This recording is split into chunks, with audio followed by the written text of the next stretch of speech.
that we are keenly waiting for. And still on the same, today the Senate will be having their orientation day, and one of my guests today will be in that line of the Senate, actually being oriented on how things will be. That we'll be getting to that a little bit later. But talking of swearing in, the Joseph Njue-led committee yesterday had a presser in regards to the same, just to tell us exactly where we are. But let me not say much. We will be crossing over there. My name is Njue, welcoming you to News Check. Our sign language interpreter for this live cast will be Ann Wangeshi. Thank you so much indeed for joining us. And remember, we are all live on all our social media spaces. So for your comments, suggestions, where you are watching us from, we highly recommend and you're highly welcome.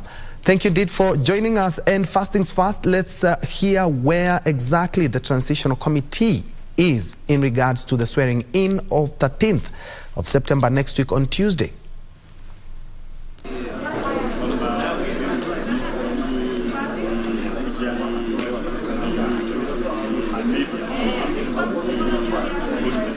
Okay, tuko tayari. Yeah, ladies and gentlemen of the press, fellow Kenyans, in keeping with President Kenyatta's firm commitment to facilitate a smooth transition to the incoming administration, as announced yesterday, I'm pleased to notify the nation that I have this morning chaired a meeting of the assumption of the office of the President Committee. The meeting was preceded by the decision of our nation's apex court that upheld the declaration of His Excellency William Ruto as President-elect. We convened this morning to progress on the preparations for the transition from the 4th administration to the 5th administration that have been ongoing from the 12th of August. The peaceful and orderly transition in administrations is hallmark of our democracy and an essential testament of a nation's status as a beacon of stability, democracy, and the rule of law. The mandate bestowed upon the committee is sacred, and the burden of that responsibility is heavy. We are cognizant that we are called upon to exercise this solemn mandate with fidelity to our laws and with the aspirations of our North Star, that is the Kenyan people. Today's meeting featured the representatives of the President-elect, including Mr. Davis Shishu, Honorable Justin Muturi, Honorable Gladys Bose Cholei, and Ms. Veronica Maina. Would like to inform the nation that the swearing-in ceremony and inauguration of the new administration will be held in fidelity with Article 141 of the Constitution, being the first Tuesday following yesterday's decision by the Supreme Court upholding the declaration of the EIBC. That date is Tuesday, 13th September 2022, and the ceremonies shall be held at Moi International Stadium, Kasarani. The date of the swearing-in will be a public holiday of general observance throughout the territory of the Republic of Kenya. The formal Gazette notices will be issued later in the week. The process of the swearing-in event and the inauguration ceremony are elaborately set out under both the Constitution and the statute law. The President-elect shall take the oath of office as administered by the Chief Registrar of the Judiciary before Her Ladyship, the Chief Justice. As per the law, this must take place any time between the hours 10 a.m. and 2 p.m. Thereafter, the President-elect will also be sworn in. The Deputy President-elect will be sworn in. With the presidential election cycle now behind us, The swearing in and the inauguration ceremony is an opportunity for the nation to not only witness and usher in our nation's fifth administration, but also to celebrate the strength and vibrancy of our constitutional and democratic processes, which differentiates Kenya from so many other nations in Africa and beyond. For that reason, the eyes of Africa and indeed the rest of the world will be on Kenya on that day. In that regard, all Kenyans are invited to be part of this historic event. To all Kenyans, as the leadership of our government transitions into the fifth administration, we are called upon to join hands and continue with the sacred work of building our nation, Kenya, a nation worthy of the sacrifices of our forefathers during the struggle for independence, and building the very best nation that we can bequeath to our future generations. I thank you, and may God bless our beloved nation, Kenya. Thank you, ladies and gentlemen. Asanteni. That's a feed yesterday, a presser by the head of public service, Joseph Njue, there, talking about how the transition committee is working. And just to point out some of the things that he talked about is that the swearing in will take place between 10 a.m. and 2 p.m. as enshrined in law, just like the governors. Remember, a week or so ago, we had the swearing in of governors, and talking about the members on the President-elect William Ruto's team in regards to this. And the team did visit Kasarani, where all Kenyans are invited on Tuesday next week.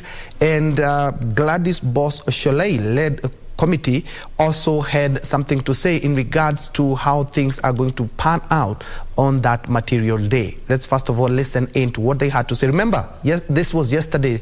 Joseph Njue talked about this yesterday, and also Gladys Boss-Sholei and her committee were at Kasarani yesterday. Let's first of all listen in. The Moi International Sports Center Kasarani will on Tuesday, September 13th, 2022, host the swearing-in ceremony for the fifth president of Kenya and his deputy. President-elect William Ruto and his deputy Rigathi Gachagua will take oath of office from these grounds. The podium is already taking shape. Entertainment groups familiarizing with the stadia ahead of their planned presentations. Military drills too kicked off.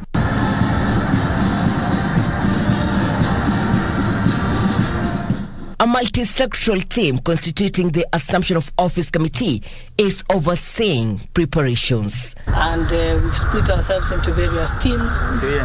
There is a team from the public service that is going to brief the president-elect right about now. There is a team that is heading to State House to also look at the preparations for the luncheon and whatever banquet will be held. There is also the team that I'm with, that we have come here to Kasarani just to check that the podium has been planned, both the podium for the VVIPs and also the podium for the inauguration podium.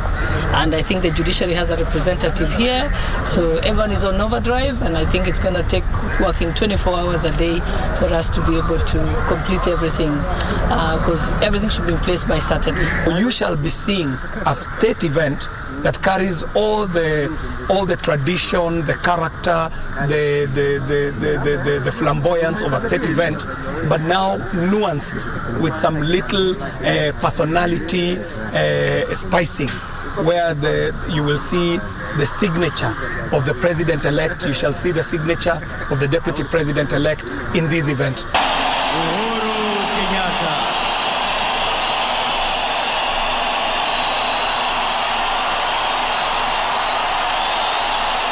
It is the third time the 60,000-seater stadium will be hosting the inauguration ceremony of our head of state. Outgoing President Uhuru Kenyatta and his deputy William Ruto took oath of office from these same grounds in 2013 and 2017. The president-elect has categorically instructed us that we must be very mindful of the kind of budget that we run in doing this event.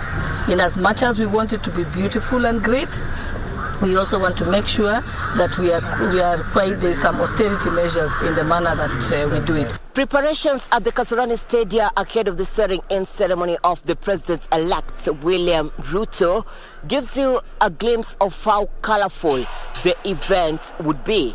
Kenyans who turn up here Tuesday will not only witness the swearing-in of the 5th President of Kenya, but also being part of history in the making.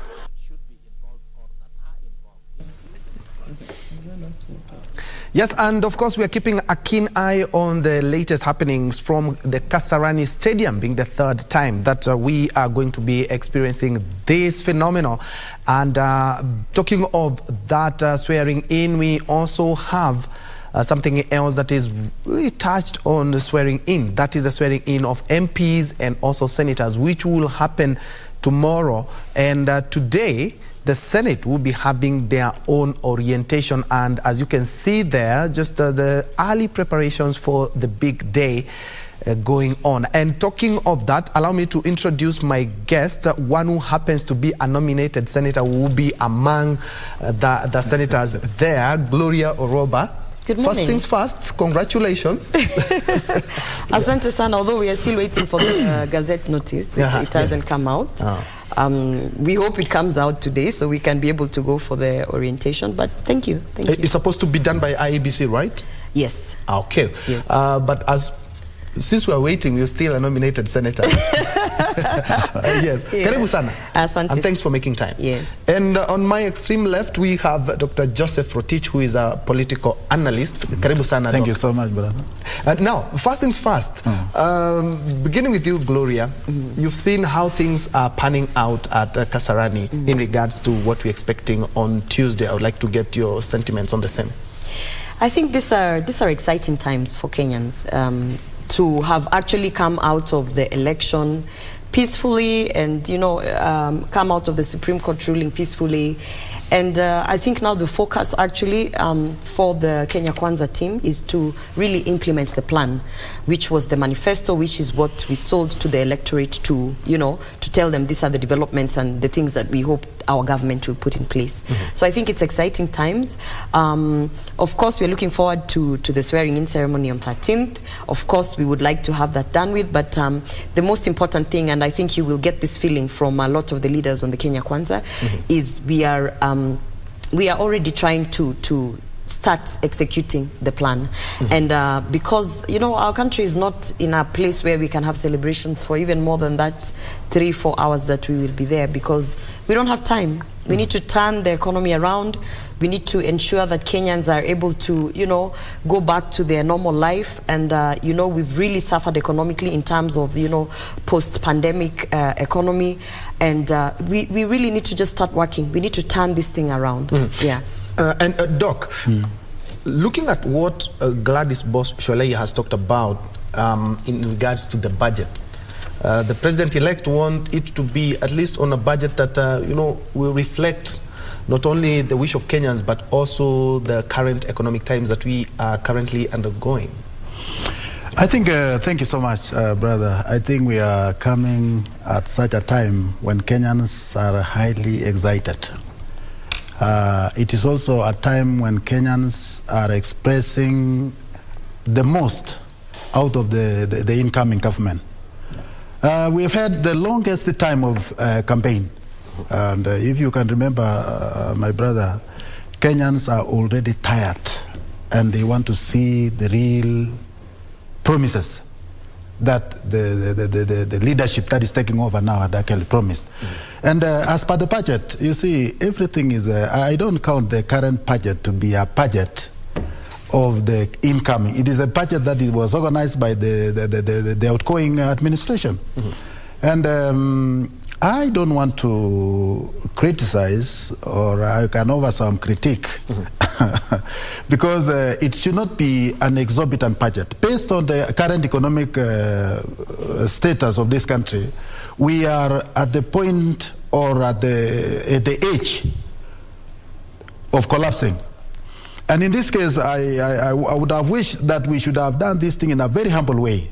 But based on the excitement and then the anxieties that the incoming and the outgoing administration is based on, I believe they have itemized, they have cost-itemized everything that they want to do in this celebration. But if you look back a little bit, you also saw what happened at the county levels during the swearing in of the governors. Some counties had their budget up to over 22 million, and others had to the level of 250,000. You can just imagine. What is the whole difference? What is the whole margin of difference? What has brought about all this? What has occasioned all this and unwarranted expenditure? I would wish our expenditure should be at minimal. If I was told that it is going to be 30 million, I would have said it is a comfortable budget, but 200 million, it is on the higher side. It's on the higher side? It is on the higher side. All right. Of course, we will crunch the numbers a little bit later on, but looking at the swearing in, there's a lot that is happening. Other than the feedback from how the court conducted itself in terms of the Supreme and we have also the game of numbers at the Senate and at the National Assembly, and you will be playing the game of numbers when you come to the Senate. Kenya Kwanza has a slight edge over Azimio, but at the end of the day, there will be IEBC will be conducting the elections at Parliament so that we may get the third in command in the country, that is the Speaker of the National Assembly, and also the Speaker of the Senate. And mostly talking about the Senate. What is your feel in terms of the numbers and how they are shifting? At the Senate, Kenya Kwanza has an outright majority. I believe we have 24 senators, and then Azimio has 23. And from the 20 nominated senators, it will be split equally, so we have an outright majority. And there's no discussion there. We have a majority at the Senate. At the National Assembly, though, Azimio has a legal majority of about 167, I could be wrong, and Kenya Kwanza has 158. But remember, we had 12 MPs who shifted from Azimio. 2 of them are independent candidates, and 10 came from the various parties that I think from Azimio. So 12 shifted. So legally, Azimio has, legally, they have the majority in the National Assembly, but efficiently, on paper. That was on paper. Yes. But practically, because you see, it's going. The voting is going to be on a secret ballot, and if you've already been compelled to actually move from Azimio to Kenya Kwanza prior to the election of the Speaker, then I think on paper Azimio will have a majority, but really the proceedings at the House will see that the Kenya Kwanza agenda is going to be pushed. That is how I foresee it, and I think even if you add the nominated slots in the National Assembly, there still isn't any. The point is Kenya Kwanza will carry the day, and I think that's one of the things. While we had the Azimio team going to court and trying to follow up on issues on elections, and that's when really Kenya Kwanza was 2 steps ahead. We saw our president William Ruto actually whipping people and receiving them and trying to convince them that you need to come to this side. We will work together.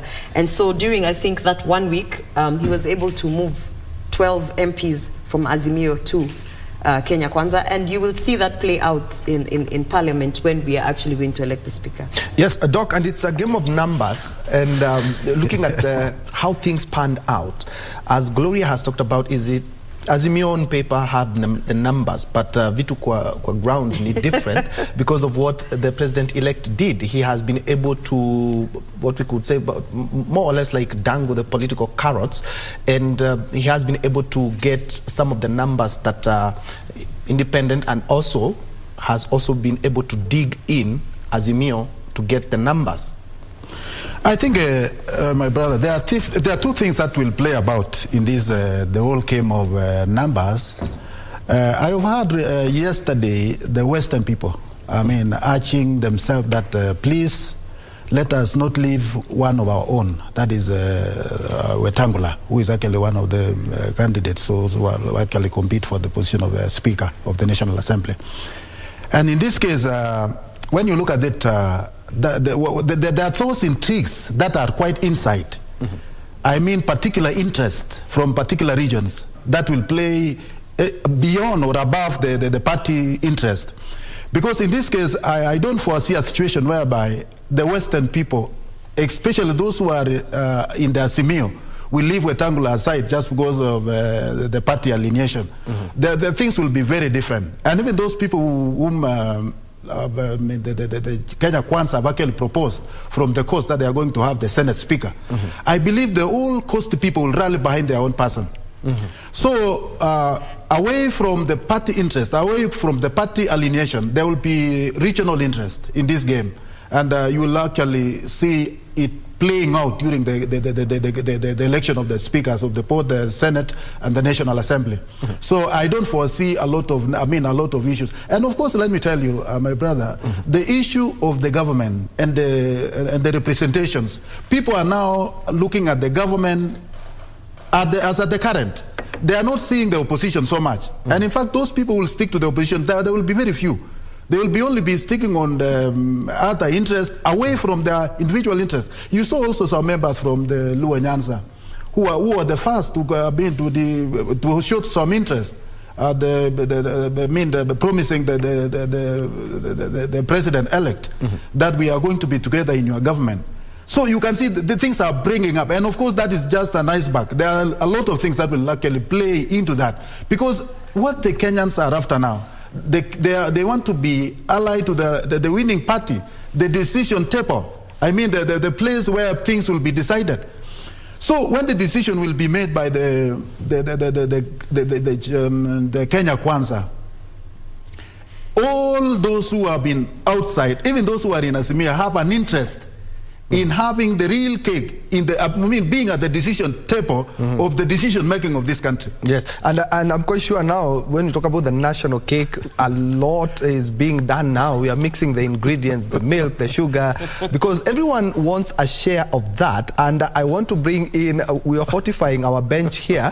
We are also joined by an advocate of the High Court and also a political and governance expert, Martin Olo. Karibu sana. And let me just throw you in the deep end, your sentiments in regards to what we are expecting, of course, the game of numbers. And talking about numbers, just like football, if one player is out, then the shift turns, or the bends towards the team that has the 11 players. And even we've seen some of the politicians placing a multi-bet. A good example is Marende, who has given both papers from both the National Assembly and also at the Senate.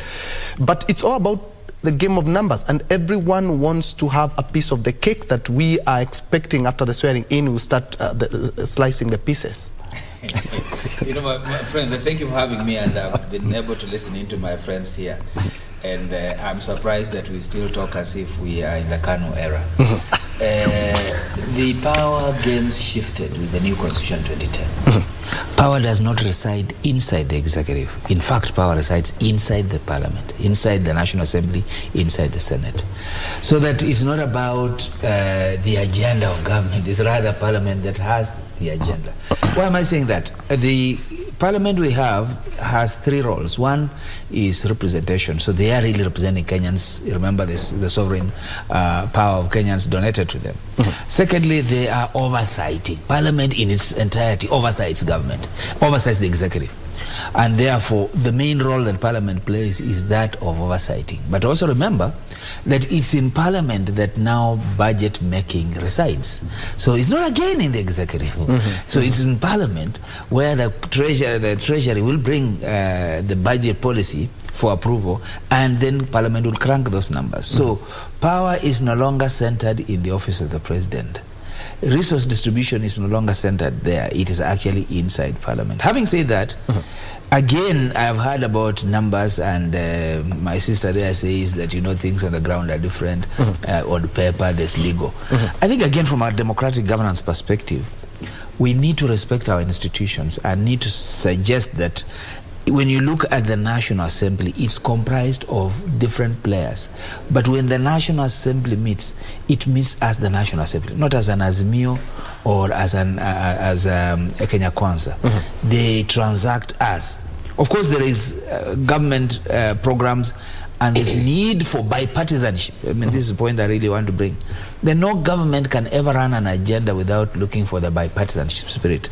So there will be need for both sides to talk to each other, because at the end of the day, the agenda we're dealing with is the Kenya's agenda, not, I've heard somebody saying our president. Now, I want to ask people of Kenya Kwanza that William Ruto is no longer their president. He's the president of Kenya. He's the president of the people who are in Kenya Kwanza. He's the president of those who are in Azimio.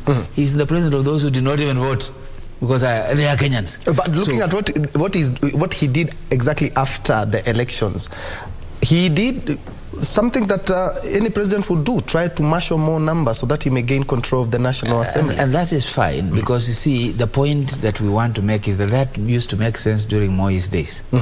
You would ask, you would ask people to defect from DP to KANU and so on, because KANU was Baba na Mama. Yes. Not anymore. So in short, that's not democracy?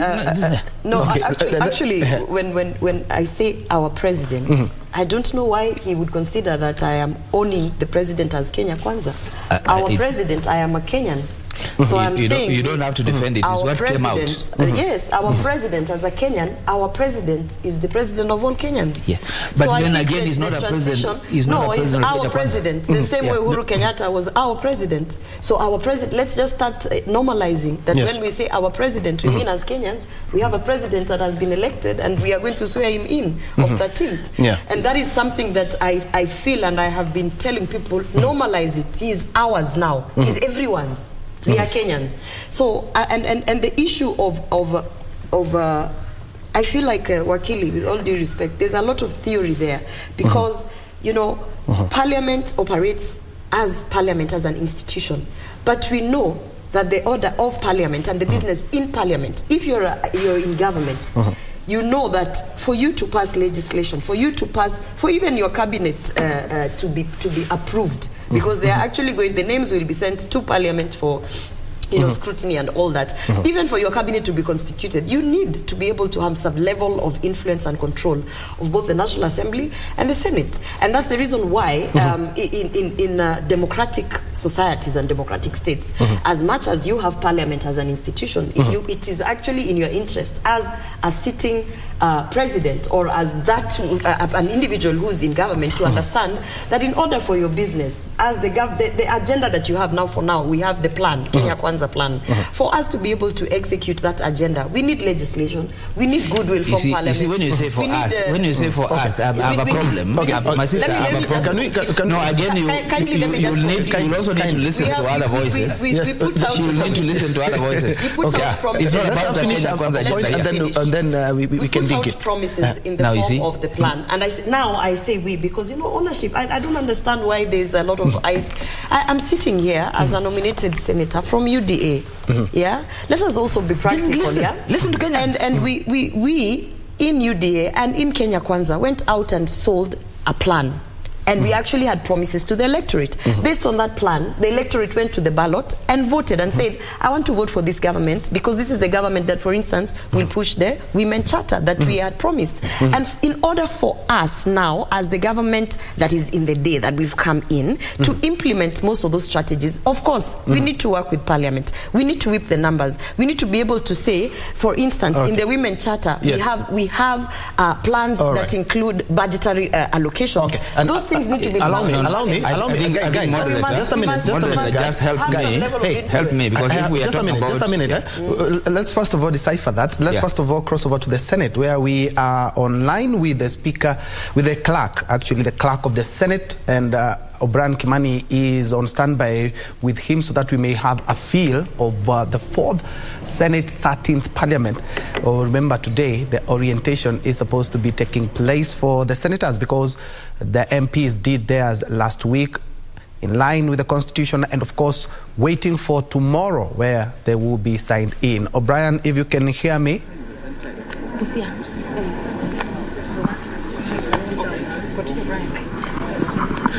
Well, good morning and thank you very much for joining us. We are live from the Parliament buildings where the induction process of for the Senate is expected to start, or it has actually started in the last 1 hour, and about 47 members of the Senate are expected to be inducted. Those are what we call senators-elect are supposed to be inducted today. It's a process that is expected to continue for the rest of the day. This is, of course, coming 2 weeks after the National Assembly carried another process to induct some other members of Parliament, and so this is following in that footstep. And of course, to take us through this process is the Clerk of the Senate, Jeremiah Njue. Thank you very much indeed, sir, for joining us. I know it's quite a busy day for you and your team inducting the 47 senators-elect. Good morning and thank you. Yes, we are very privileged, we are very honored to receive this morning all our new senators, new and returning senators, the representatives of the people, those who have been elected to take forward the mandate of the Senate. So what we are doing today is orienting them into the services and facilities that we provide. So my staff and I are here to administratively register them and orient them. And I think as we speak, a senator is walking in, so you will just perhaps have a live illustration of what we are doing. Senator. Yeah, and joining us is the Senator-elect for Busia. This is Honorable Okia Omtata. Thank you very much indeed, sir, for his being introduced to the... With me also is one of my deputies, Miss Eunice Kishangi. Welcome. Senator Karibu, please have a seat. Please have a seat, Senator. So, Senator, welcome. Congratulations on being elected as the Senator for the good people of Busia. So, what my colleagues and I are doing here today is to first receive and welcome you, but more than that, to introduce you to the services and facilities that are available, to orient you into the premises and the facilities, to administratively provide you with all the registrations so that you are good to go as soon as you are sworn. We do not want any of our senators, after they have been sworn, to be looking for any of the services. So it's a one-stop shop where you get everything from parking stickers to medical registration to getting into the payroll to being introduced into the various committees, the services that are available to you, all the way to catering and all other facilities. I have a booklet here. We have prepared a booklet that summarizes all the services and facilities and gives you the contacts of all our staff, the cell phone numbers of all our staff, so that if you need further information on any of the services, you are able to do that. My own contacts are also available, and my office is open and at the disposal of every senator. If you should require any information, we are happy to receive you. So welcome, and we are sure you will enjoy your time in the Senate. Karibu sana. Karibu sana. Thank you. Karibu sana. Karibu sana. My officers will take over and will run you around through the various services and facilities. So that's a live illustration of how we are receiving each of our senators. So from there, they are going to the various services. Right here, as you see, we have ID. If you could just, the camera will show you, we have the ID and car sticker. They'll take all their details, they'll provide photos, and they will be provided with, as you can see, an ID card. And the car sticker for identification when they come in. So you can see that registration just on course there. Very well. Yeah. I mean, for them to come to this place, well, there must be some documents that they are required to come with. Would you want to take us through some of those documents? So it will be the usual documents. We would like to see the identification, ID, or passports. we would like to see their certificate of election. We have the Gazette. More than that, we would like their KRA PIN. Other documents are documents that are biodata related, and which we are obtaining from them. Yes. So that is station number 2. And now we are at station number... Oh, this is actually station number 5, eh? But the officer here will tell us what we are doing. Good morning, ladies and gentlemen, and thank you very much indeed. Could you probably maybe take us through what's happening in this station? Okay, fine. Fine. Essentially, it's a continuation of the security station.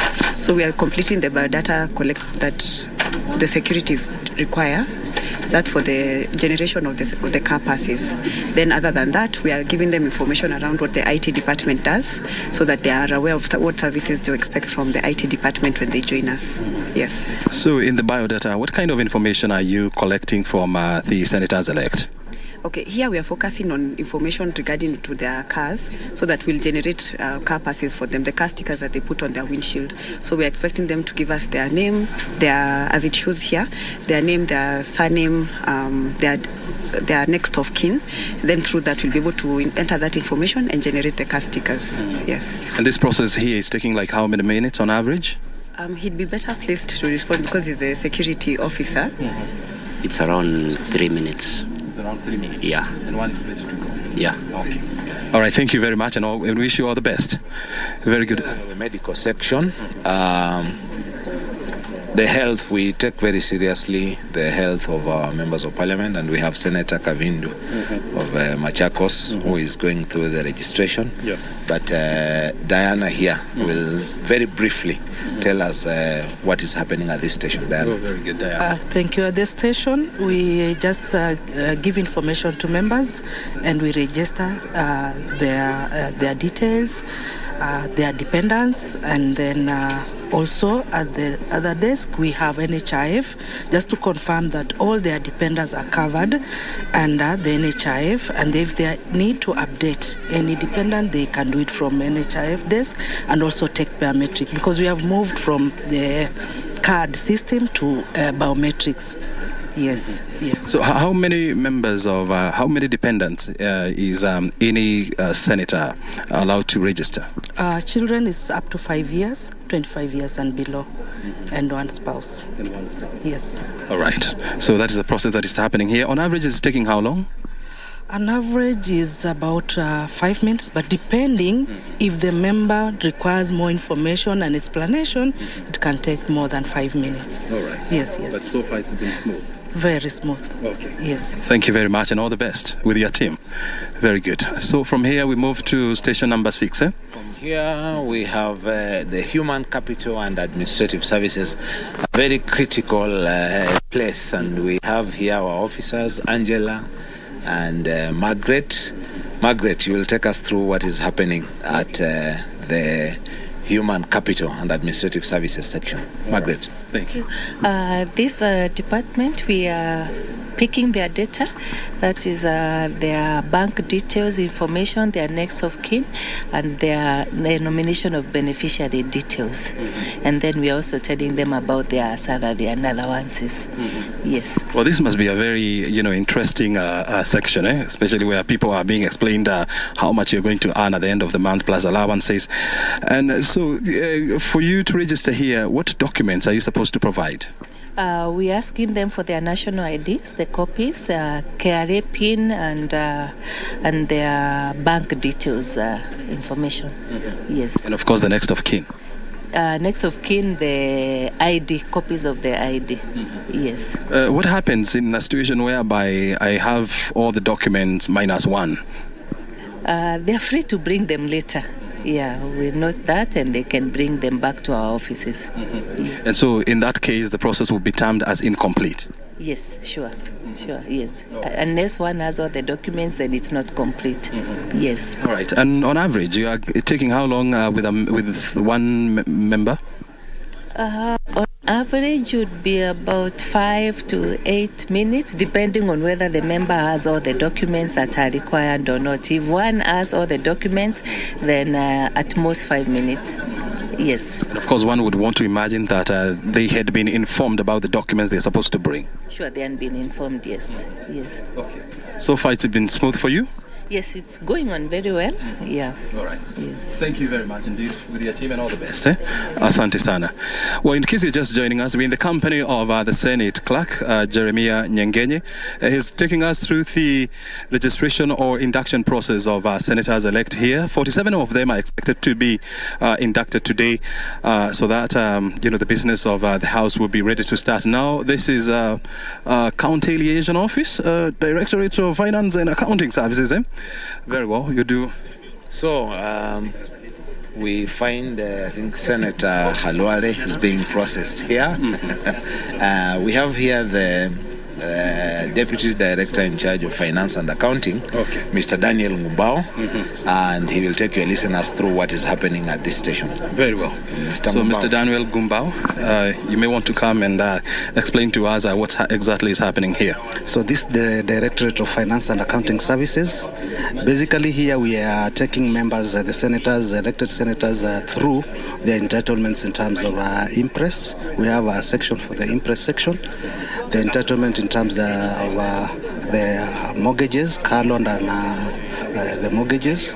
Then we have a bit of procurement, how they'll be facilitated in terms of procuring of tickets and office utilities for the usables. Then for the county liaison office, we have regulations. They'll be taken through how they're going to constitute their offices at the county levels. In terms of personnel emoluments, they have each elected senator has an office at the county level, which is facilitated by the Parliamentary Service Commission. So we have the ceilings, the do's and don'ts, how they are going to constitute the offices. All that will be explained here.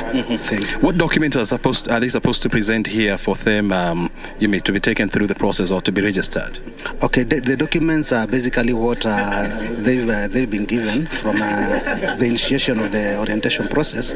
So basically when they come here, we know that they've been processed and we are ready to take them through. So basically we don't require any further document to be presented here for verification apart from what has already been done prior. Okay. Very well. Thank you. Thank you very much and all the best. Asante sana. So here we are now. This is NSSF.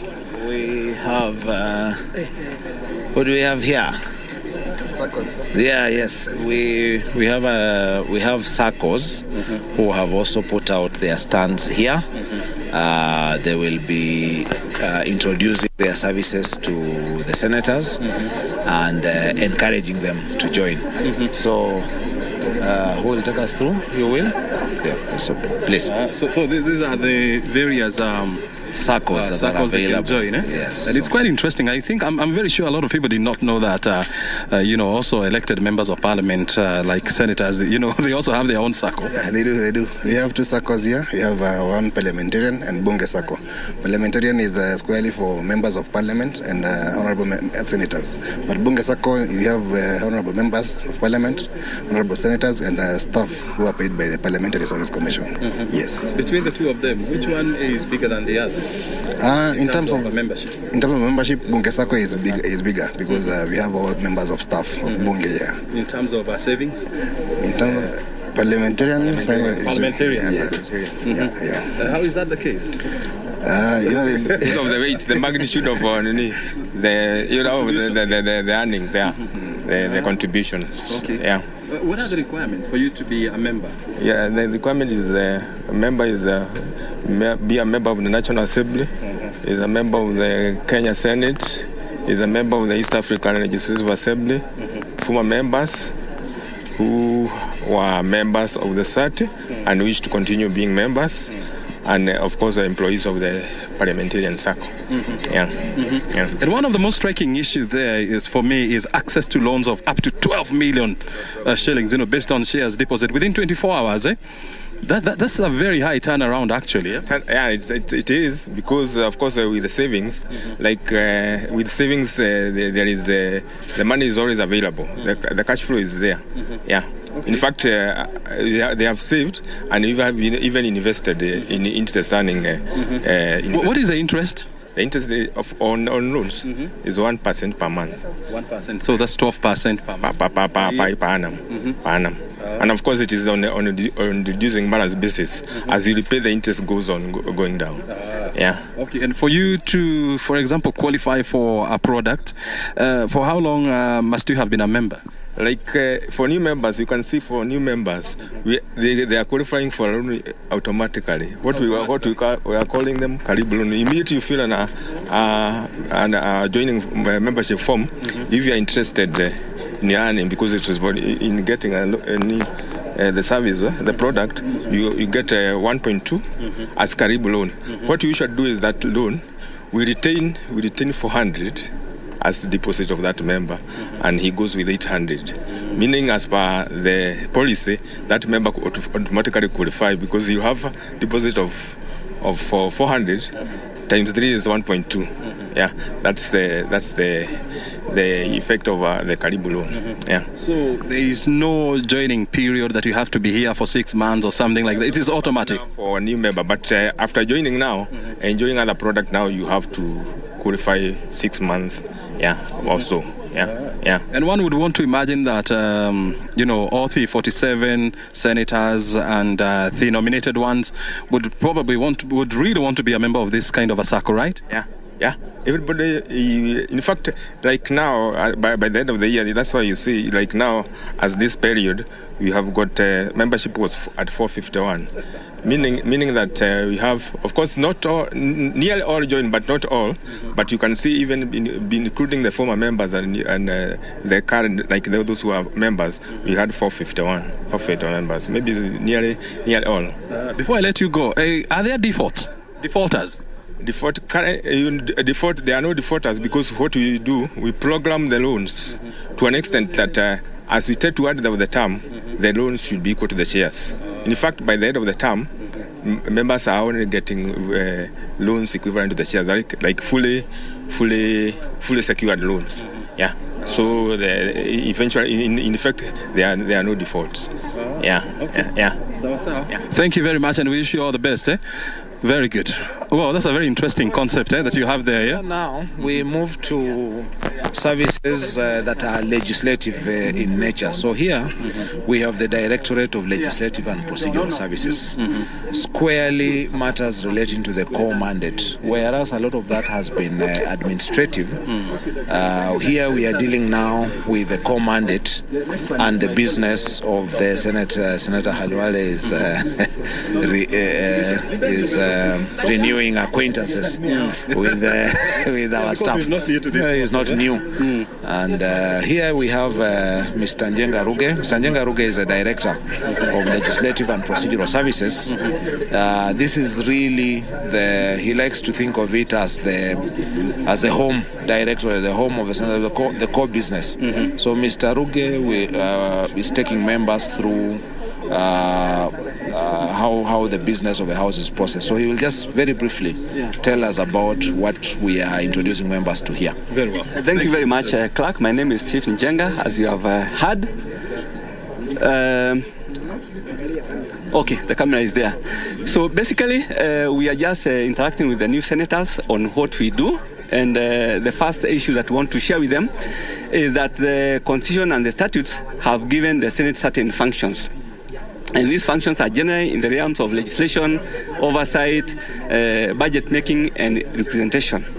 The Constitution has gone further ahead to empower the House to make standing orders and to make committees for the orderly conduct of its proceedings, including the proceedings of its committees. And these standing orders have devised what we call mechanisms or tools to assist the House to perform those functions. And some of these tools that we use are basically legislation. These are basically bills. We have motions, we have statements, we have petitions, and our director is very key in assisting the Senate and the senators to perform those functions. So we are just explaining to them that we need to develop a very close working relationship with them so that they are able to utilize these tools that we use as a Senate. Asante sana. So these are the tools that they are going to interact with on a daily basis. Yeah, that's right. Yeah, and of course we give them the copies of standing orders and the Constitution. Because These are the tools of trade. Yeah. These are the documents that are going to guide them, in their that's daily right. business. That's right. Very well. Stephen, thank you very much indeed for joining us, and we wish you all the best with your team. Have a great day. Very good. The senator is being introduced there, Senator Mundigi of Embu. So here, we come now to the Directorate of Legal Services. Okay. The Directorate of Legal Services provides services of an advisory nature on matters legal, but they also provide legislative drafting services. The drafting of bills. The core business of a legislature is legislation. Now, legislation translating the idea that the senator has into a draft bill is a business that this docket provides. On my left is Dr. Johnson Okello. Dr. Johnson Okello is a director of legal services, so he will very briefly tell us about legal services. And with him also is Mr. Libendi. Mr. Libendi is deputy director in charge of litigation and compliance. So when the Senate is sued, and we will be sued on various matters, we also have the directorate that is responsible for our representation in court. But before getting to legislation, to litigation, we try to avert litigation by being put on the straight and narrow through the compliance wing of that. So between them, they can take 2 minutes each to speak to what they do. Dr. Okello. Yes. So for legal services,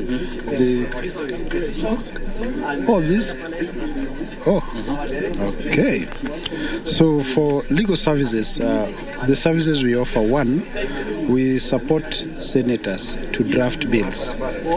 Once they have a legislative proposal, they come to us, they tell us what they want, we draft the bills for them. And by then they don't pay. Out there sometimes you hear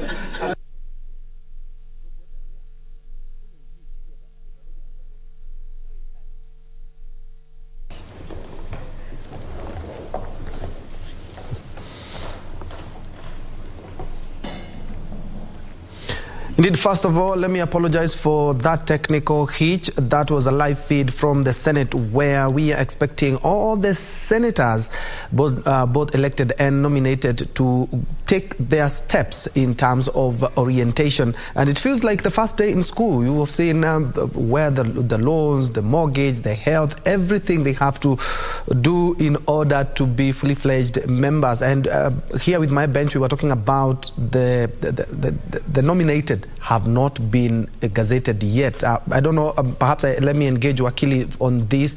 They have not been engaged, Martin Olo. What does this mean? And the swearing in is tomorrow. So do we expect a gazette notice anytime today? There should have been one. There should have been one. Yes. Because you see, we are talking about Parliament convening. Parliament convening. Parliament is both the National Assembly and the Senate. Both houses are convening at the same time, which means that then they'll proceed to be sworn in, and they'll proceed with parliamentary business, which in the first place, the first item is the election of a speaker. Now, if these houses are not fully constituted and they are convening tomorrow, it raises legal constitutional issues, because then the strength of various parties could have been bettered by the presence of even, and see, this strength is not just in terms of numbers, it's also in terms of minorities, in terms of other gender and others. So there will be people whose voices may not count because their nomination had not been gazetted. So that is a challenge we have. Granted that sometimes we have a constitution, we have procedures, and we choose to take the hard route, which is we always do the last minute. Look at that kind of induction going on. Surely the assemblies, the Senate is meeting tomorrow. You are talking about an induction today. There are people who have never stepped in this house. They needed time to be processed. And we've noticed that we haven't seen anyone. Yeah.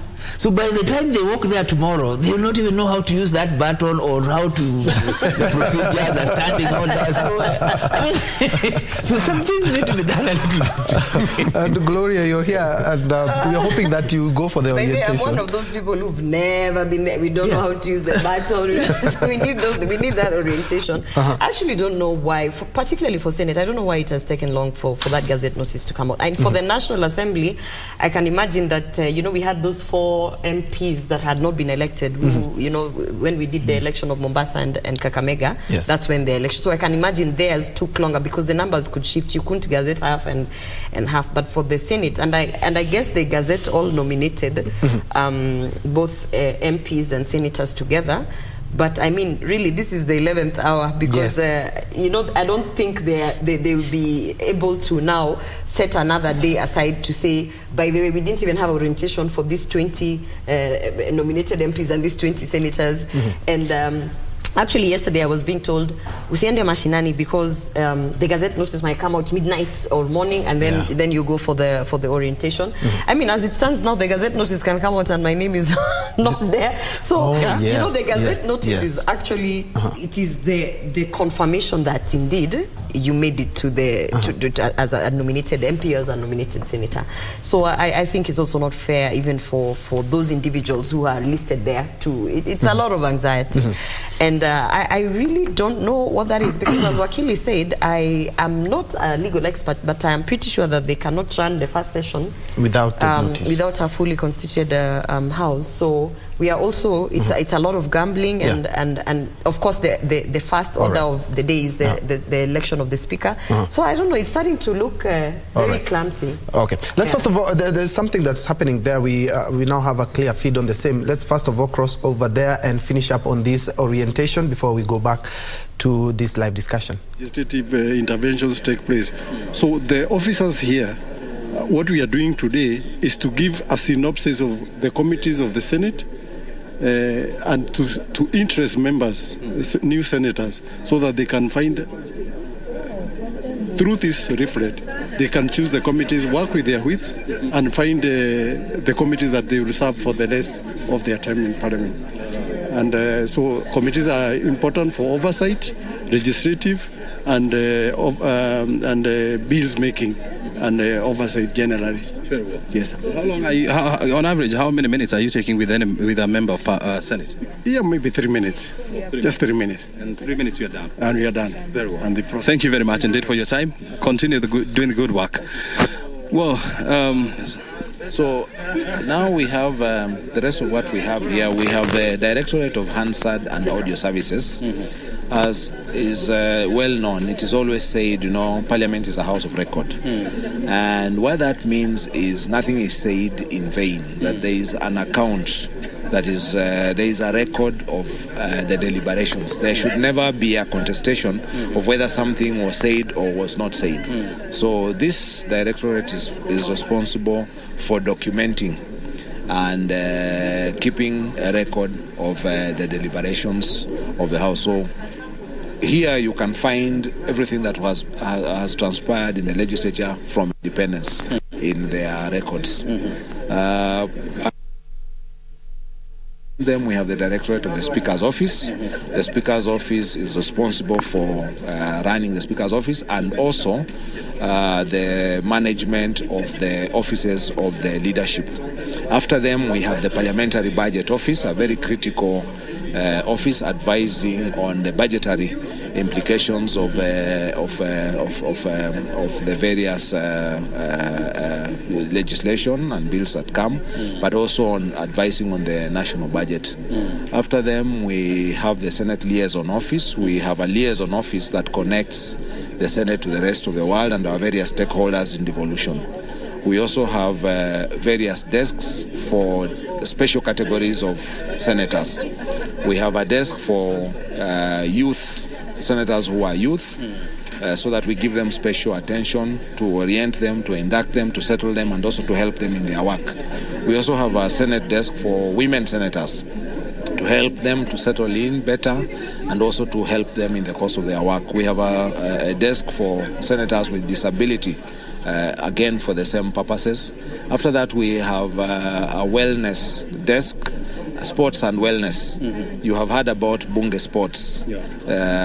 Parliament is also a beehive of sporting activities. We encourage senators to keep fit, to cultivate and propagate their sporting talents. You know that every year we have interparliamentary games for the East African community. So they will be registering there, telling us what they are interested in participating in.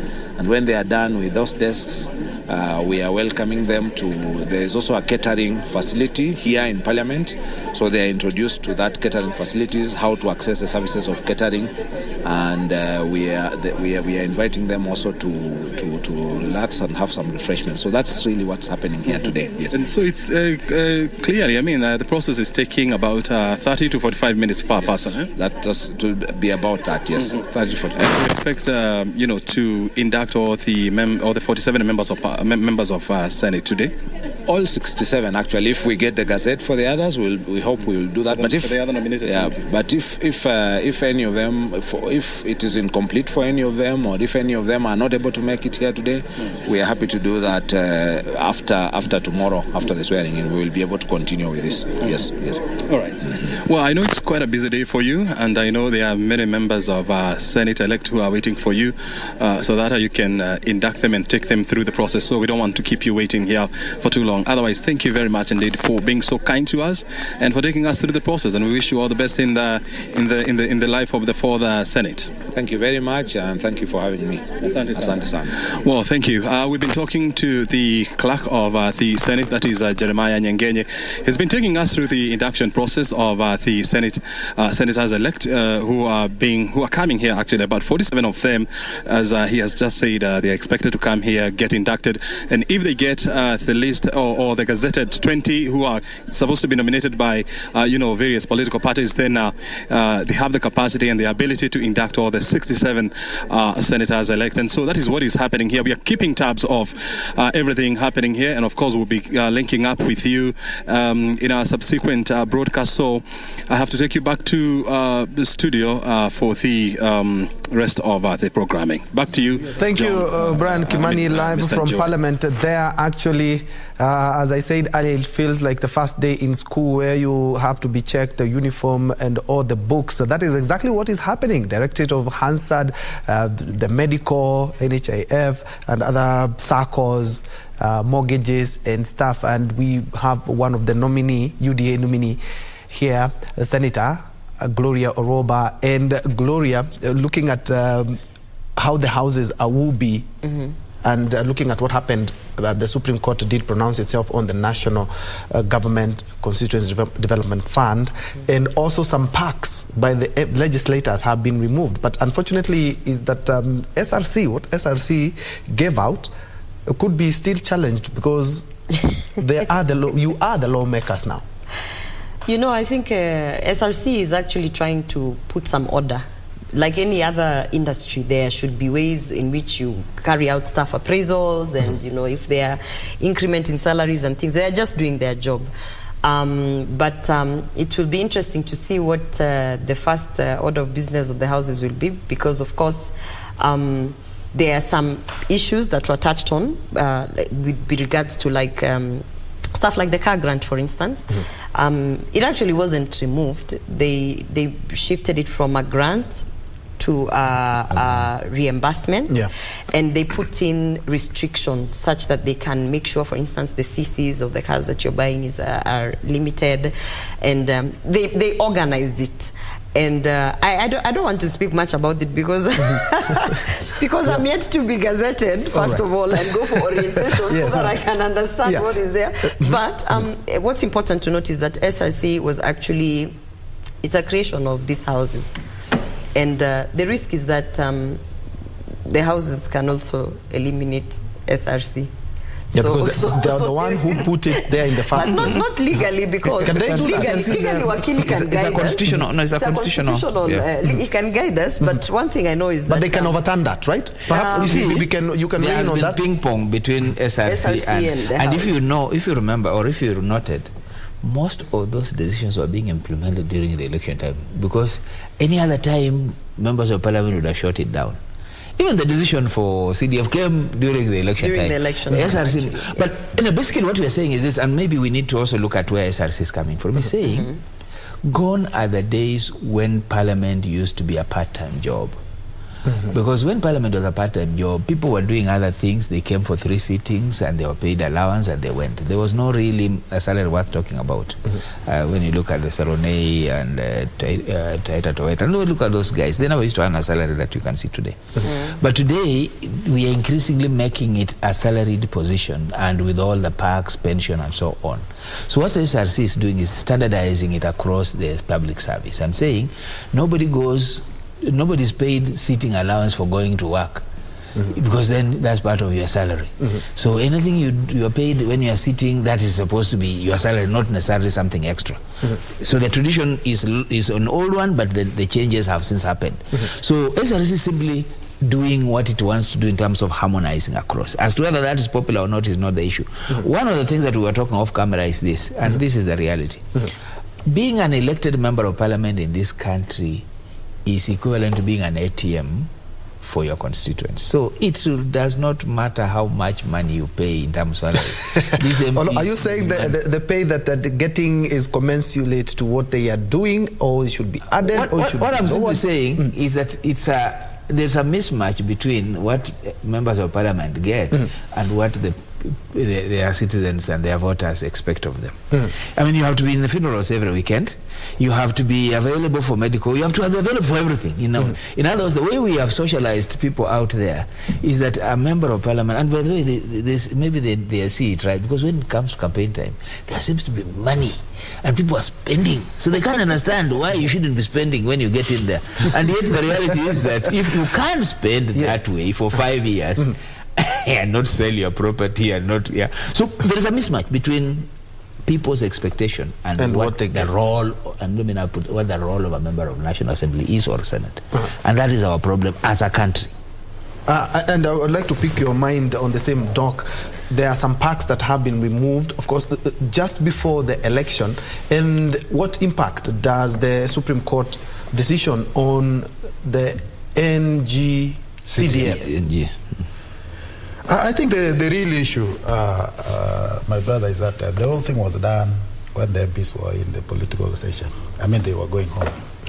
And even this issue of the packs or allowances that goes with this elective position, it was decided upon when they were not anywhere to defend themselves. And in this case, the impact is there.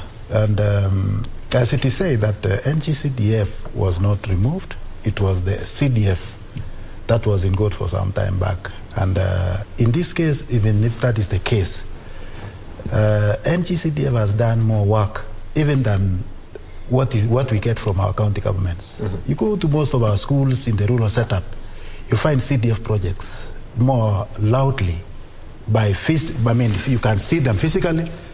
And even the common Mwananchi can attest how much benefit they have received from the CDF in form of bursaries, in form of projects. And that thing cannot be whisked away by anybody. And members of parliament having been in that docket, they will not allow that thing by all means, hook or crook, to go. That CDF must return back. I'm telling you the truth. And then this issue of backs or allowances, this is something also that the members of parliament, both Senate and the National Assembly, and even at the county assembly, they must fight back that money. And I also want to believe that Kenyans, the expectations of the majority of the constituents from their elected leaders is so much that the members of parliament cannot be able to meet those expectations if they don't have money. So in this case, they must get money for them to exist as members of parliament or as representatives of their respective areas.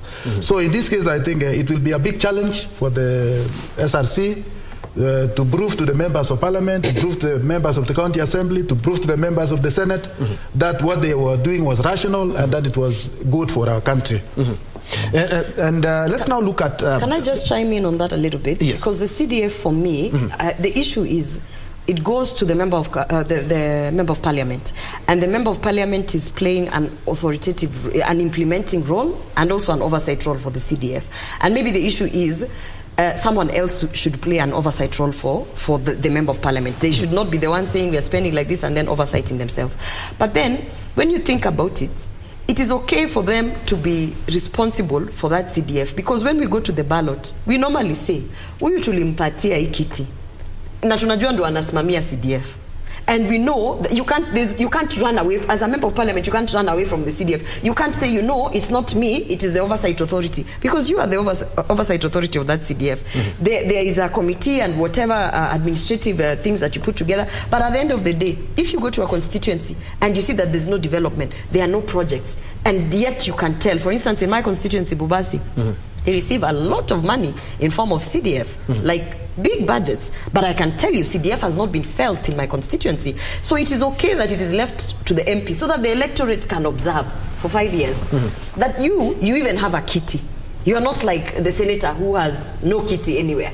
You're a member of parliament, you're in charge of CDF. CDF was allocated how many millions this year, and we have not even seen any development project. Therefore, we are sending you home.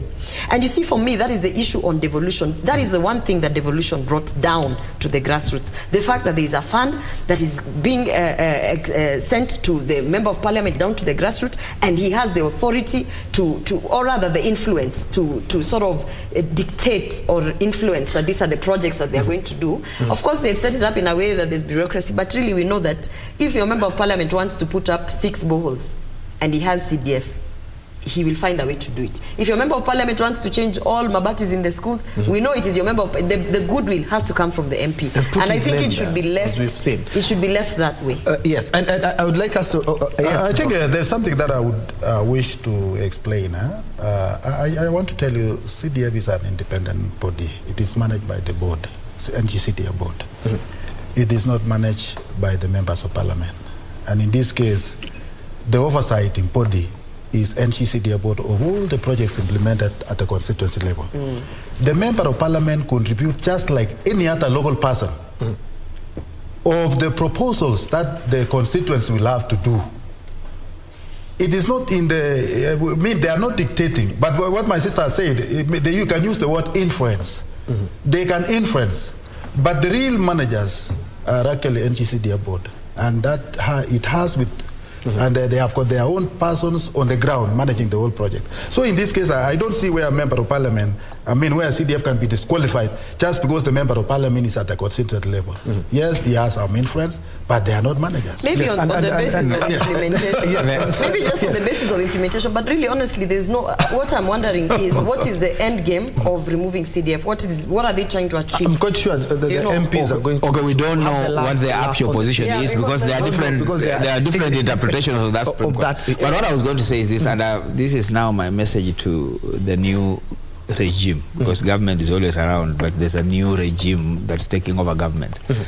The time to rethink using the bottom-up strategies now. How many funds can we have out there? What can be done at the county level?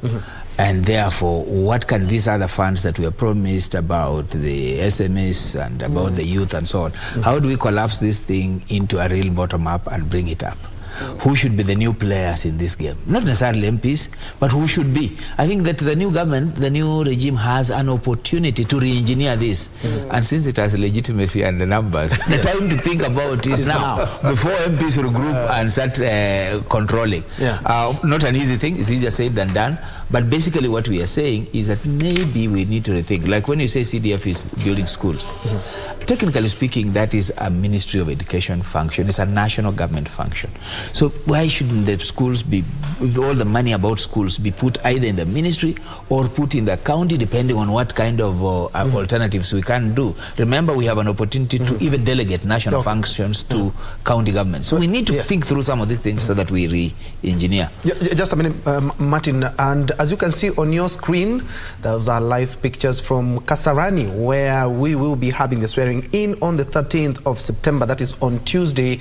And since yesterday, as I told you, they have been burning the midnight oil. They're working 24 hours to ensure the venue for the 5th president swearing in is in an apple pie order. And looking at the soldiers, they started their drills yesterday. They're going to carry out their drills for the next couple of days so that they ensure that everything is perfect. Yesterday, Gladys Boss-Sholei and a number of members of the transition committee, they were there just assessing the situation at Kasarani just to ensure that everything will be perfect, and said, as they talked about, that they are really watching the budget. Of course, Kenya, as we are at the moment, things are not really working out in terms of the economy, and so they're trying to put it on the down low. Ladies and gentlemen, let's now talk about the first order of business tomorrow, which will be, we are assuming that you will be gazetted today and everything will run as it should, because actually we've done everything the last minute, so we're expecting, even the judgment was on the last day, and even the filing of the petition was done the last day. And of course, Chebukati also mentioned who is the president-elect almost on the last day. But away from that, the first order of business will be the Speaker of the National Assembly, the Speaker of the Senate. These are two positions which have attracted a very keen interest. And looking at some of the names that have been floated, and we will not be able to go through all the list, let's just narrow them down to the top contenders. We have Senator, he was Senator-elect, he resigned yesterday. That is Moses Masika Wetangula, who is eyeing the National Assembly seat. And judging by the numbers, we say there's the numbers, yes, but it's a secret ballot, just as you said.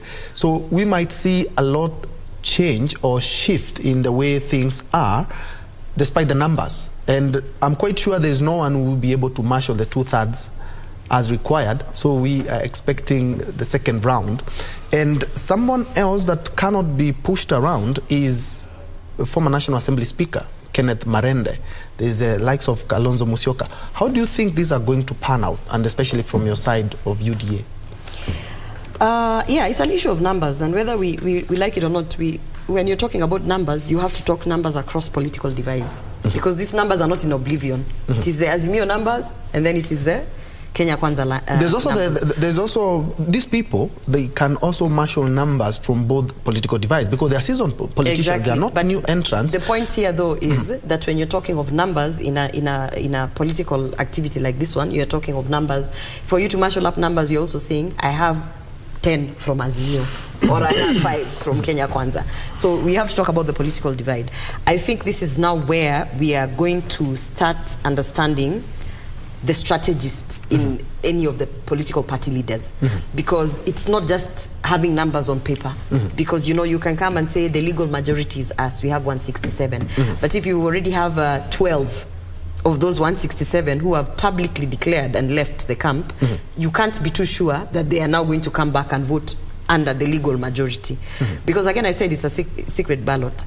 So this is now where we start seeing the role of the whip, the role of the party leader, the role of how, you can convene people and convince them to the extent, without a reasonable doubt, that they are going to vote in the direction that you want them to vote. And that takes a lot of, it is people relations. The candidates themselves, some of them, this is where you will see their weaknesses. How can they actually relate with their peers, whether it is in the Senate or in the National Assembly. This is where now you will see that in certain positions, particularly this kind of lobbying, it for sure, it is not only that your party has fronted and said tunakuwekea, it is also your relationships with those in those different houses. Yes, and I would like you to pick it from there. I'm quite sure you have a different opinion, because it's not only the numbers. Looking at these politicians, it's not only the game of numbers. Looking at Moses Masika Wetangula, looking at Kalonzo Musyoka, looking at Kenneth Marende, those are people who can marshal numbers from both the political divides. I think that this is why I was going to come to, that yes, there will be numbers, but there will also be history to go back to. There's a point she makes which is critical, that this is the place where now the political party formations have to pull have to assert themselves. If you recall how Marende himself came into office, at that time the ODM had numbers, but even with that, ODM had to whisk the MPs to a place, bus them in on that day and make sure they supervise their voting. Because the danger of infiltration was high. So you can't sit back and say comfortably that you have numbers. It will depend on the strategies that each of these players will employ. But remember, this is a place where, if you look at it, Kenya Kwanza would like to make sure they have the control of the house. This is a place where Azimio would be saying, we've lost everything else, with this we must have. So every trick, every strategy in play or in the bag will come into play. So it's not just about numbers, it's about politics, it's about scheming, it's about networking, it's about experience and so on. Doc also wants to dig in that, and looking at what has happened now, it's like football. Moses Masika put a double bet, if you ask me, because he left what he has not yet gotten. He has not been sworn in as a senator, but he decided, let me leave this and go for this as a double chance. We have a multi-bet by Marende on both houses. How do you think it's going to play out? I think what we need to look at it, we have to look at it this way. The interest of the party leaders played the key role in the coming of this gentleman, the speaker to be Wetangula. You remember His Excellency, the President-elect, when he was in Western Kenya, he was asking the Western people, please, I know you have elected this guy to be your senator, but this time around we are requesting you that we give him a higher job to manage our affairs at the National Assembly. And that is where I'm telling you the party leader plays a key role in this process. And he must have rallied behind all the UDAs or those who are in the umbrella of Kenya Kwanza that they vote for. I don't think there will be any other dissenting voice from any quarter. It will be a one and a united kind of decision. So and that is why we are talking about the numbers that he was really reaching out to, even those who are not with us, the UDM or the likes of the independent candidates and all those. So, you know, these gentlemen, they were almost at the same par as the number of members of parliament who are actually members of parliament, senate, and all the elected positions. So the decision here depends entirely on the role of the party or the umbrella leader of the Kenya Kwanza and then Azimio. So that one of the National Assembly, they have said they are going for the Wetangula. And then on the other side, again, the Azimio, they seem to have rallied behind Kalonzo Musyoka. I don't know where Marende is seeking for a Senate. Yeah. So, and then on the side of the Kenya Kwanza, they seem to have rested that case for somebody from the coast. So these are the cases, these are the game changers here are the party leaders.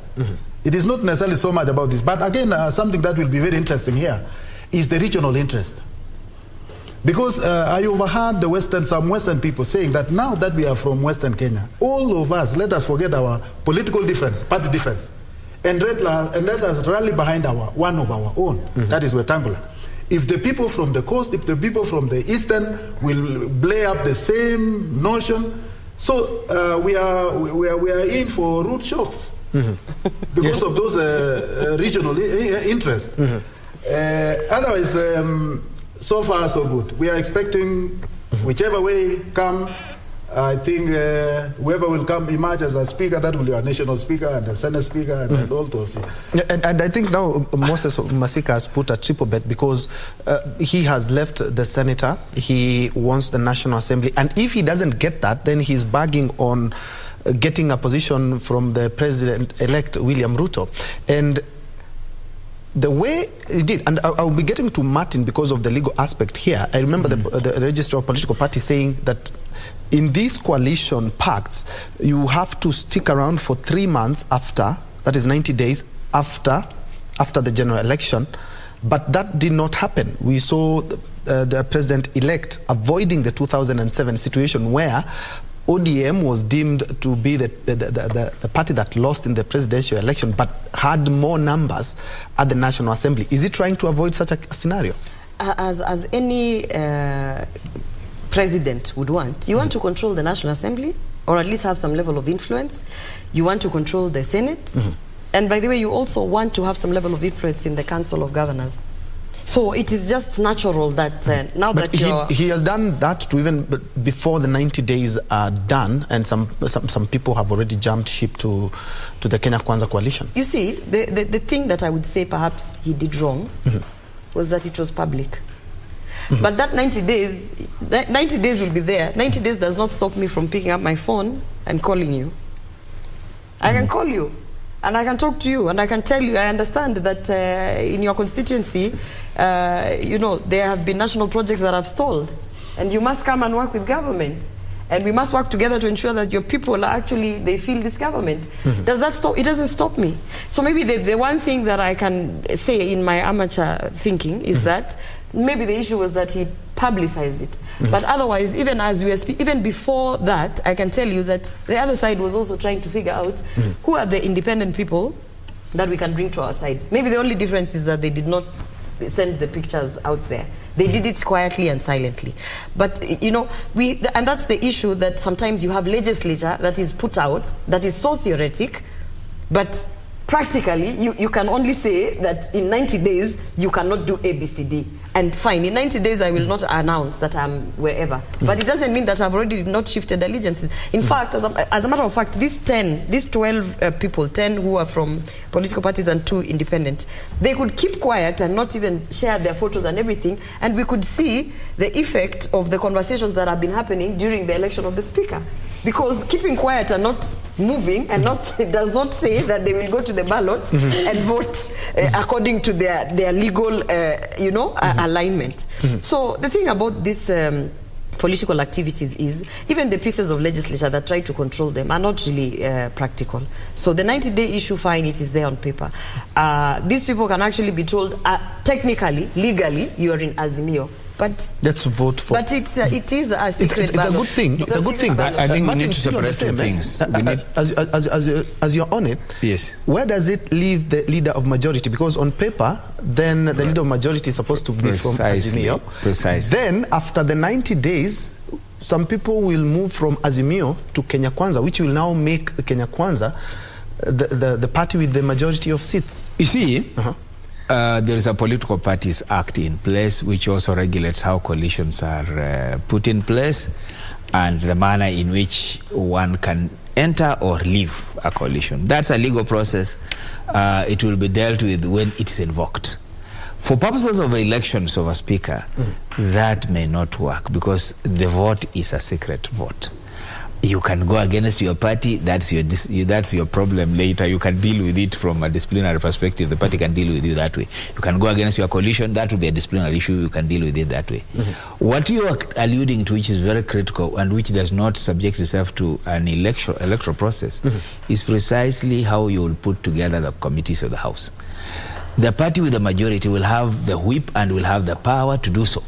So what will happen is that immediately after, and let's assume that Kenya Kwanza has the speaker, Azimio will definitely have the majority of the committees and will put the chairs in committees. And in this particular case, the government people or the Kenya Kwanza people are likely to take the typical opposition positions, which itself is very interesting because then you are looking at PAC, for example, or Public Investment Committee, which should traditionally go to opposition, but you are a member of the government. And so these are things that democracy plays out and parliamentary systems play out. One thing that I was saying earlier, which is critical, is that where we are going, even in terms of the thin numbers, what is needed is a spirit of bipartisanship. Now, bipartisanship does not necessarily require you to leave your party, but requires you to coalesce when an idea makes sense on both sides. And I think if you ask me, that's what the president-elect ought to concentrate on mostly. Because he needs to convince both sides that he has a good agenda. And that way he will have the country with him and he'll have the assembly with him. He doesn't need the numbers. Those numbers were useful in a one-party system, the Moi era system. We have a fairly robust constitution now. All you need is put in place mechanisms that allow you to move with people, those with you, those who are on the other side. Once they see a good thing from you, they should be able to join on. So for me, I'm for bipartisanship because that's the spirit. I mean, when Republicans find room to agree with the Democrats, they agree. It doesn't make them less of Republicans or less of Democrats, but it makes them more of Americans. So we need more of a Kenyan thinking. If an idea is good, be part of it.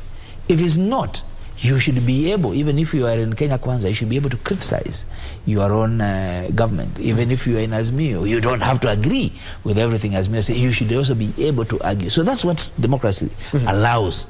Doesn't make you less of any of those positions, but allows you to be objective and to be bipartisan in I would like to pick your mind on the same, Doc. I think while I totally agree with my brother here, there is also a key role that opposition must play. The issues to do with the checks and balance of the existing government. Because by doing so, it will be doing a lot of good work to the public who may not be able to be in parliament or rather air their views. But they have people who can say no, they have people who can say yes. So in this case, by coaliting or rather by coming together, should not destroy the fact that you are there to counter-check whatever the government of the day is actually doing for the good of the Wananchi. And that's why His Excellency, the President-elect, say that while we are accommodating everybody, we would wish to have the opposition playing their key role of checks and balance of the operations of the government. And in this case, it can only be a very successful venture, not necessarily to oppose because of the opposition, because of being opposition, but to oppose constructively, knowing that this thing will yield better results outside there. And as by the talk of His Excellency, the President-elect, he is all accommodative. And he said we shall not look back, we shall look ahead and crystallize the unity of this country into one. By saying, let each one of us has his role in the build-up of one united Kenya and in the build-up of the empowerment of our own people. I've heard my brother is saying that now that we have reached where we wanted, the various bodies that have been, the structure of how to empower Kenyans should now be put in place. CDF has a structure. It is there to the constituency level, from the national. And then there are these other promises which were made by the current Kenya Kwanza, that they are going to come up with funds to empower the micro-enterprise, to empower the smallest of the smallest in this country.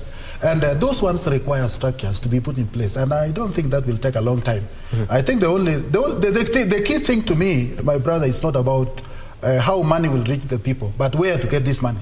That is the bottom line. Because it is quite enormous that the expectations of Kenyans is so enormous. And that to meet those expectations, it will be a tall order. Because you talk about where we are going to get, as a government, the only source of revenue is from the public, it's in form of taxes. The taxable capacity of this country has gone to almost its minimal in that sense. Because we are coming up at the time after the pandemic, Corona. Before we survive, we have had an election, we have had so many other intrigues that has not been very good for investors. We have not created a very good, conducive environment for investors. So we are now realizing that we need money. We need to empower the same lot who will in turn pay us the taxes. So it will be a tall order. Here we have also debts surrounding us, knocking at our doors. We need to pay those debts for us to be in line with our brothers who actually loan us. So what I'm saying, my brother, is that the current administration is taking over government, which of course the only happiness that I have is that we have created the enabling environment in form of the infrastructural development. Our economy will triumph or will thrive when we have roads. Our economy will thrive when we have electricity. Our economy will thrive when we have most of the facilities or other infrastructural facilities that the current government, the outgoing government has actually put in place.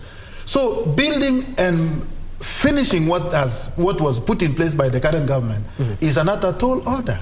So what I can safely say, my brother, is that the government or the administration that is coming in has a lot of work to do to ground itself, to meet the promises that he made to the nation, and also make itself relevant.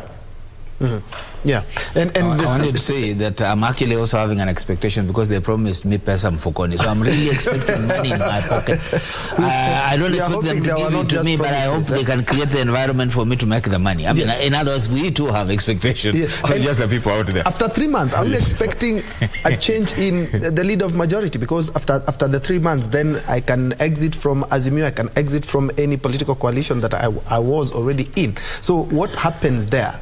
You know, in my view, sometimes political things are not things you can be very definite about. If I was the president-elect and there was a leader of majority, my first issue is, can I work with this guy? That's my first issue. Not can I change the guy. If I can work with a guy, I don't need to see a change around that guy. Because it depends on what kind of person is around.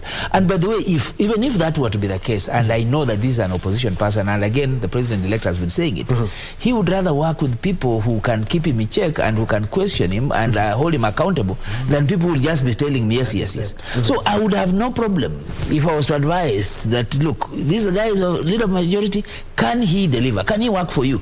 He doesn't have to have a yellow shirt. Like mine. Yeah, I don't know this. Whatever the case, can he deliver the job? If he can, it would not matter. He would serve the government of the day. And after that is done, we have the speakers and deputy speakers. Then there will be the sharing of the cake. The cake will be ready by after the swearing in. And we are likely to see some of the members of parliament. We've seen Moses Masika Wetangula leave his position and is seeking a higher position. We might even see some of the cabinet slots going to the MPs and they have to relinquish their positions. How tough is it? Because we only have a cabinet that will have a maximum of 11 men. Based on what before she says, I want to also give her some ideas. I would expect. Gloria, I want you to react to it. I would expect that anybody who is advising the president should actually not encourage him to ask people to resign where they already have, because the expectations of Kenyans are that he's going to help youth, he's going to help others, he's going to be more inclusive. So my idea would be, I would pick up somewhere else. There are many Kenyans. I mean, he has made those promises. But Gloria, over to you. Yes, and we are expecting that there are a lot of people who are going to be rewarded for their loyalty as well, and the work they did, the effort they put in the campaigns.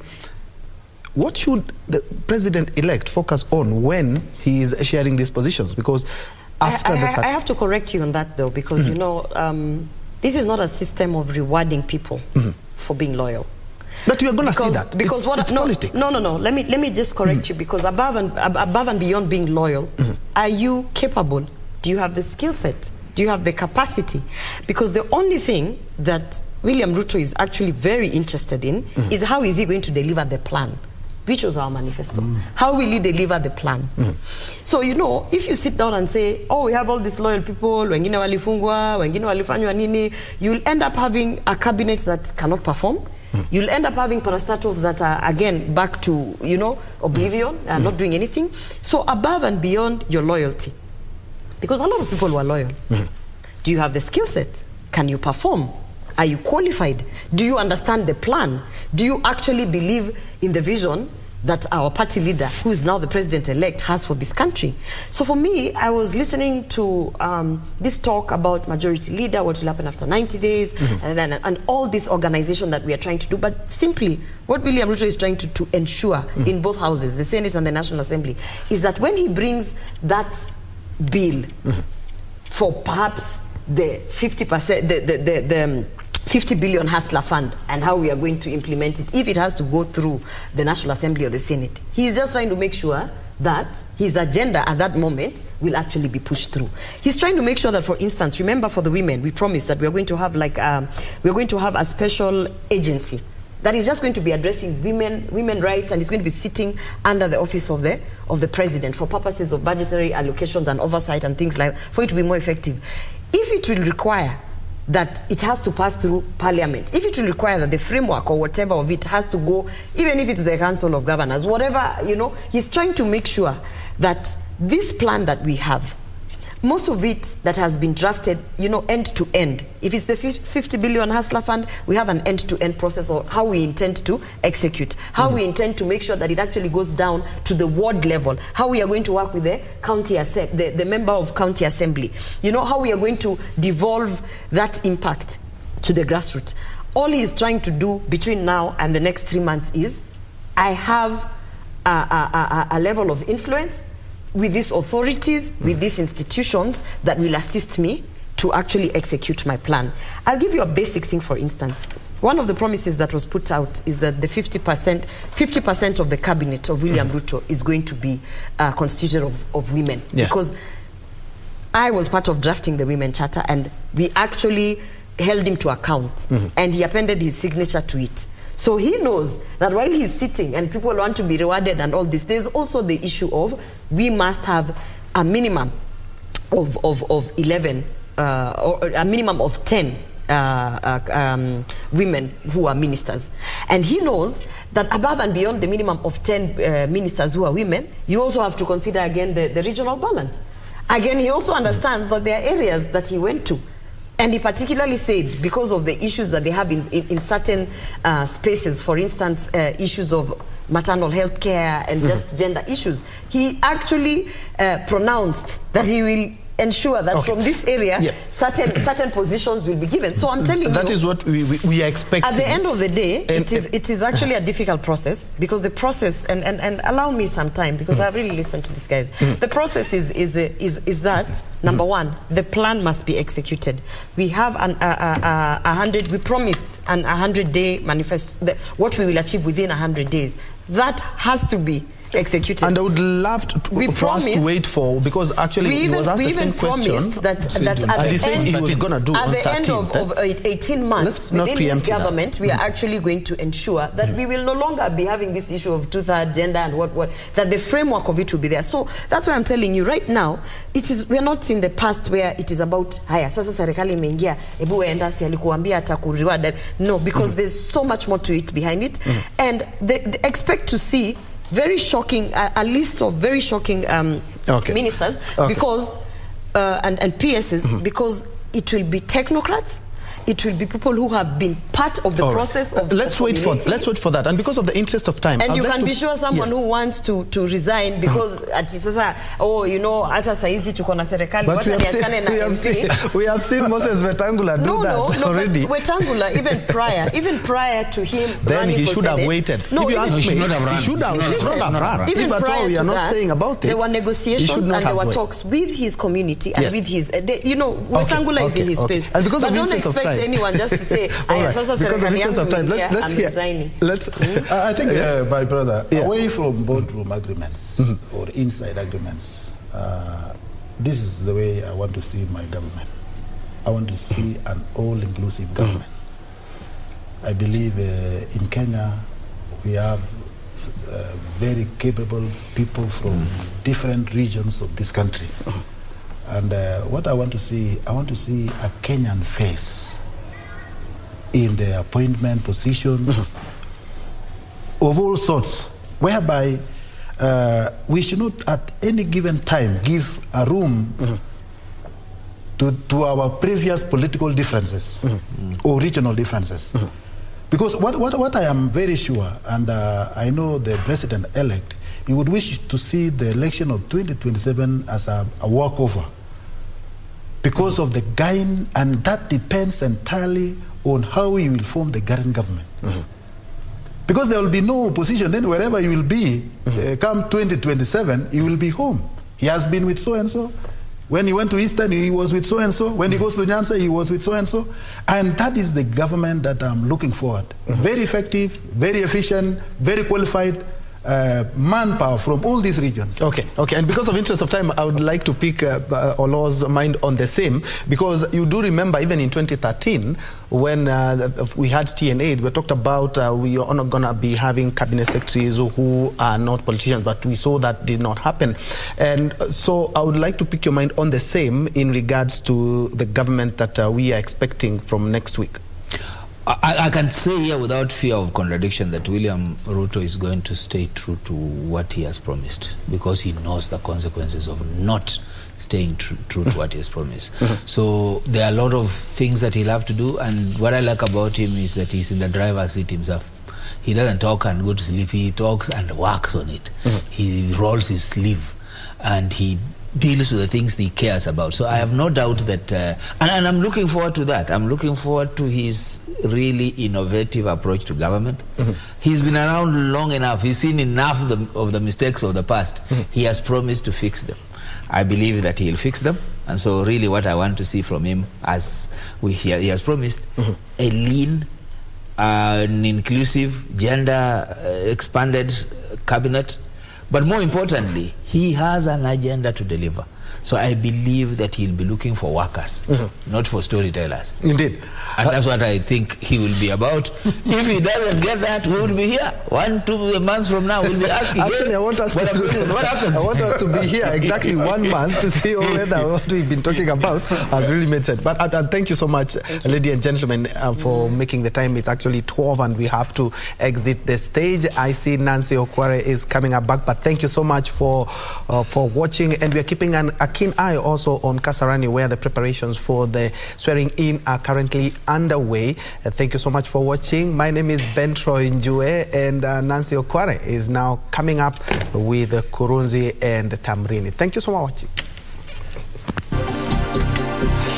Okay, now we have a PG.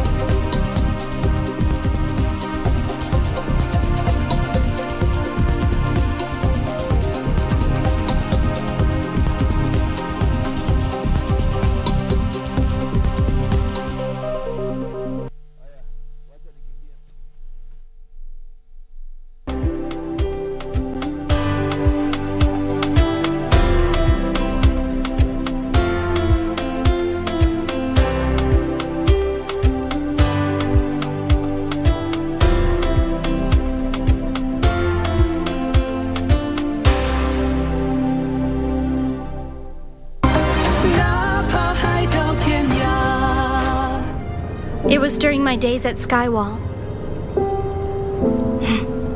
I was a fool. Have you forgotten you're marrying Suzanne today? I did. Completely. Forget it. But I'm still not going to speak with him. Send him away. My lady, he didn't come here to see you, but Ferna. In this world, no other woman will love you more than I do.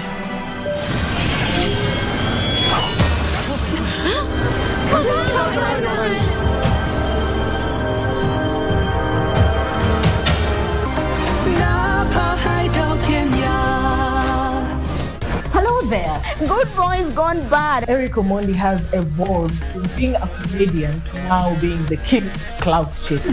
How does a gospel artist make money? Jaguar wet again. Anaweza kuwa celeb, anaweza kuwa na followers, but it's a time for artists to make bank. Yes. How is your relationship with Zari, considering that she dates young? These are accessories. They Get out, Mr. Slap the guy. Yo, what's up? My name is Ted Josiah. Oh, mashallah. You sing about serious issues, it will not trend. If you sing about Abdiambosi, no. Bahati hata kuwa na machozi.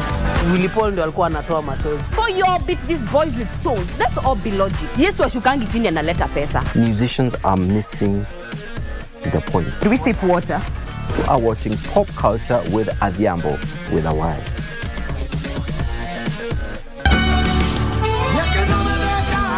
Why not? What's wrong with it? Everyone at the hotel already knows that we're a couple. Because the hotel is our place of work. You were the brat that bullied me in school when my parents were killed. I'm so sorry, but I really don't remember. But I remember it all. Fortunately, it doesn't happen often, but when it does, it's too painful for her and for all of us here as well. If I don't see you back at work first thing tomorrow, you can go find another job. But Mrs. Lee, Mrs. Lee here? I'm so sorry.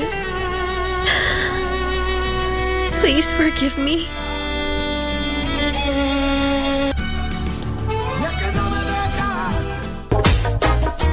Bringing the crack and the gun to come and shut the youth them heart. Later and red. When you all a look down on a tea bread. I hear a next you dead. Whoa. I don't even have to bother. I found it in you. Now I feel brand new. It's been a long time. We don't have no vibe like this. Play the music again. Yeah, reggae music again. It's been so you bring so much joy to my world. Baby, tell me, baby, my favorite word.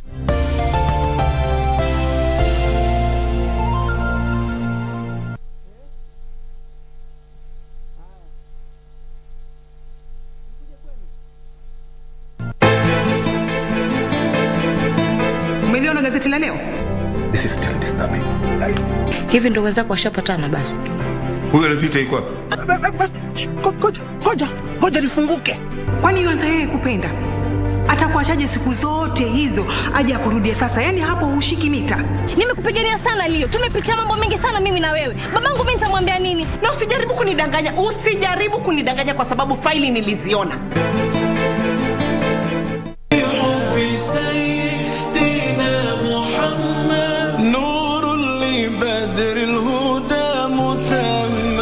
Yani ina maana nchi ama mji ikiwa na amani, unakuta hata nchi zingine zinawadhamini, zinawafadhili sana, zinawaaminia.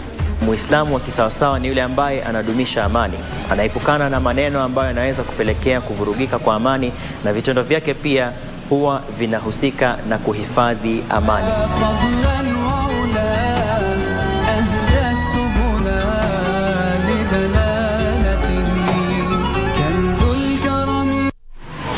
Log on to the KBC website at www.kbc.co.ke